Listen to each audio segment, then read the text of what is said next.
C'est avec une immense tristesse que je me tiens ici aujourd'hui face à cette tragédie humaine qui nous bouleverse tous. La nation est en deuil et la situation est particulièrement insoutenable. Je voudrais au nom de cette nation, la nation sénégalaise, présenter mes condoléances aux familles éplorées et leur dire toute la solidarité de l'État et de l'ensemble du gouvernement face à la tragédie qui les frappe et qui nous frappe tous. Ce qui est arrivé ici à Mbour, qui est arrivé quelque peu partout sur les côtes du Sénégal, est le fait des filières de migration qui sont, il faut le dire, dans le trafic d'êtres humains, qui exploitent le désespoir de cette jeunesse et qui leur vendent le rêve d'un avenir meilleur. Mais je voudrais dire que la traque sans répit contre ces vendeurs d'illusions, ces vendeurs de la mort, va s'intensifier dès à présent. Il y a quelques jours de cela, la semaine passée pour le dire, s'est clôturée une opération appelée Djoko, qui était conjointement menée pendant plus d'1 mois par la gendarmerie, la police et même l'armée, et qui a valu la mise en échec d'un projet migratoire de jeunes à hauteur de 690 jeunes qui ont été appréhendés au moment de leur départ. C'est pour dire que le gouvernement est en train de combattre le phénomène, et pour dire aussi que le gouvernement continuera à traquer ces vendeurs d'illusions, ces marchands de la mort, jusqu'à leur dernier retranchement. Mais il faut, d'un autre côté, appeler à la responsabilité. Dire à ces jeunes que les pays dans lesquels ils s'en vont, ce sont des pays qui ont été construits par des êtres humains, par des citoyens qui ont cru qu'au changement dans leur propre pays, et qui ont réussi à faire de ce pays ce qui les y attire au risque de la mort. Il nous appartient ici, tous, hommes et femmes, jeunes et adultes, gouvernants et citoyens, de nous mettre autour d'un projet de construction de ce pays et de croire à l'espoir, de croire à la possibilité de changer par nous-mêmes et pour nous-mêmes le visage de notre pays. Le gouvernement travaille d'arrache-pied à mettre en œuvre des politiques publiques adéquates pour donner du travail aux jeunes ici au Sénégal et les inviter à la reconstruction de notre pays. Il y va de notre responsabilité à tous. Je voudrais aussi appeler les familles à mettre moins de pression à ces jeunes. La pression positive se comprend de la part des parents sur les moins jeunes et sur les jeunes. Mais la pression ne doit pas aller au-delà de la motivation à travailler, à se serrer la ceinture et à y croire et à avoir de l'endurance dans les difficultés, mais ici au Sénégal. Elle ne doit pas aboutir à faire prendre le risque suicidaire d'emprunter les vagues. Il n'y a que la mort qui s'offre comme alternative quand on prend un voyage aussi périlleux. Le gouvernement continuera à mettre tout en œuvre pour dérouler les politiques qui permettent aux jeunes de travailler. Mais encore faudrait-il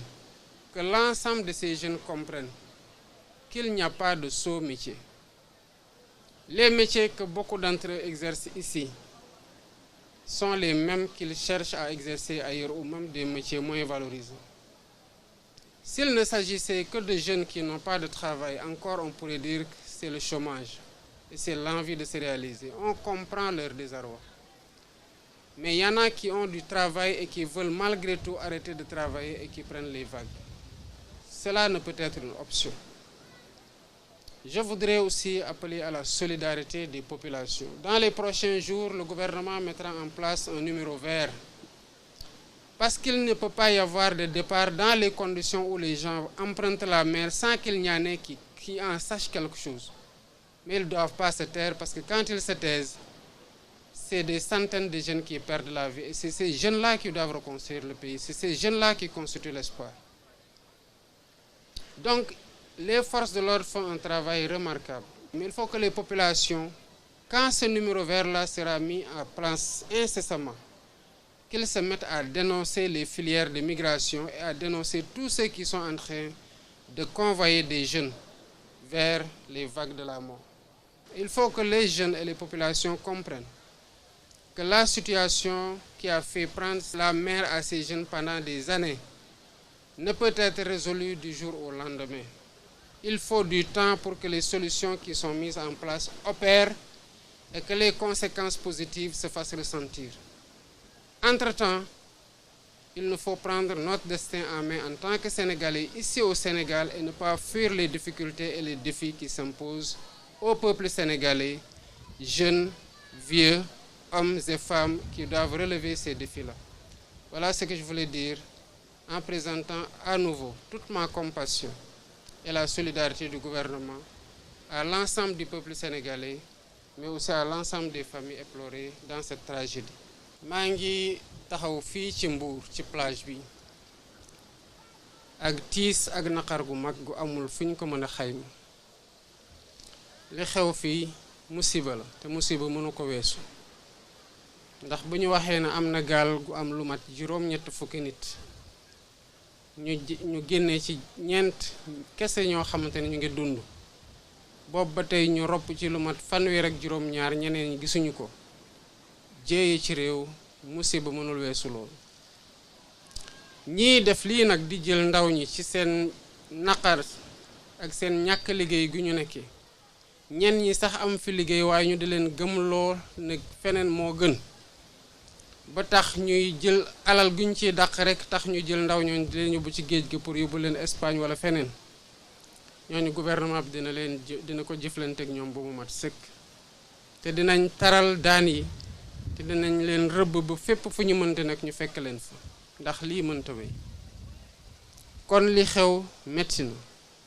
metti na ci njaboot gi ñàkk seeni doom waaye metti na tamit ci askanu Sénégal yépp ndax lii di xew ndaw ñi di mbabb ñoom ñëpp di dem bitim réew yooyu ñu dem il faut que ñu xam ne que ay malaaka tabaxuñ ko ay jinne tabaxuñ ko ay doomu aadama yi nekkoon ci jafe-jafe gëm ne seen réew dafa waroon soppeeku ñu toog di ko liggéey rek ko liggéey ba mu mel noonu ba ñoom ñu bëgg faa dem ci condition yi ñu fa bëgg a demee gouvernement bi yàggul dara boole na gendarmerie ak police armée sax boole nañ ko ci lu ëpp weer ñu ngi doon dàqante di patrouiller ci plage yi ba tere nañu lu mat juróom benn téeméer ak juróom-ñeent fukk ñoo xamante ne dañu doon waaj a dem ñu téye leen kon gannaaw solution yooyu ngi ñuy ut pour tere nit ñi dem ñu ngi tamit uti pexe pour jox ndaw ñi liggéey waaye dëgg gi tamit mooy du ñuy dem ñëpp amul liggéey am na ñoo xamante ne am na ci luñ jàpp waaye xëy na dañoo bëgg lu gën a bari ba tax ñuy jël risque yi ñu bëggoon leen wax ne àdduna dara xëyul sotti te njaboot yi nga xamante ne ñooy teg pression seeni doom nañu xam ne que pression sa njaboot lu baax la ci waajur bu koy teg ci njabootam waaye na doon pression positive maanaam di ko ñaax mu gën a góorgóorlu mu gën a am jom waaye jom ji ko toogloo fii muy liggéey li ko yàlla wërsëgale mu téye ci loolu pas teg ko pression ba moom dootul xejjati Sénégal ba dem wala dee wala des fii gën a nekk ñaari alternative yi mu am loolu mënta doon pexe kon na Sénégalais yépp xam ne lii xew fii solution yu gouvernement bi ñëw doore egsi di mettre en place mënul xëy rek ñëpp amandoo liggéey ci ndànk-ndànk la ñuy saafara problème yi ñu fi fekk ba ku ne xam ne Sénégal ñu ngi koy liggéey te ku ne jàpp xam war a jàpp ne tamit sa loxo dañ ko ci war a dugal kon dina am idiir ndax lépp xëyul sotti te ñëpp ñi nga xamante ne ñu ngi gis ay nit ñuy waajal a dem buñ ko yeggee nañu xam ne seen responsabilité la parce que dafa mel ne rek nga gis nit muy dem di xaru ji doo ko seetaan da ngay def lépp pour mu bañ a xaru wala pour mu bañ a sotti nañ ko jàppaleen ko balaa muy dee ngay dégg jàppaleen ko balaa muy dee googu nag jàppaleen ko balaa muy jël géej ci dee mën ko fekk ci la bokk moo tax fan yii di ñëw ci lu gën a gaaw sax gouvernement bi dina teg numéro vert maanaam fenn foo xamante ne ku fa nekk mën na faa woote te bu ko jaree sax dinañ ci teg ay neexal pour ñi nga xamante ne ñooy yoole ñi bëgg a dem dinañ sowee bakkan waaye dinañ am tamit ni ñu leen neexalee ndax ñu mën a xam ne lii ñu nekkee di ko xeex gouvernement bi kese doyu ci ndax gouvernement bi mënul nekk ci plage bu ne waaye ku ne ci plage yor fa sa téléphone gis ay nit ñu dem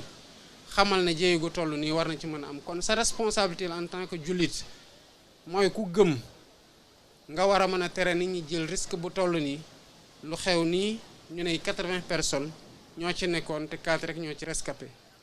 kon daanaka lu mat juróom-ñaar fukk ak lu teg ñàkk na fi seen bakkan te lii bu muy xew ba tey 2007 ba tey ba 2024 bii ñu nekk nii léegi mu ëpp ñaar fukki at ñi ci ñàkk seen bakkan bari na lool te ay ndaw la ñu ñoom ñoo war a tabax réew mi kon responsabilité collective bi ak solidarité bi entre ci biir sénégalais yi na ko ñëpp na ku ne jàpp na responsabilité boobu nu mu gàlloo ci loosu gouvernement bi noonu la gàlloo ci sa loos te nga jouer sa partition loolu mooy tax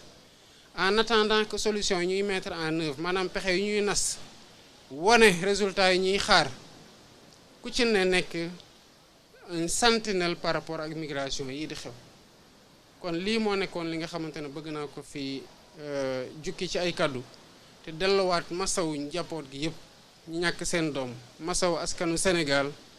waaye di wax ndaw ñi nañu gën a takk seen ndigg boole koog muñ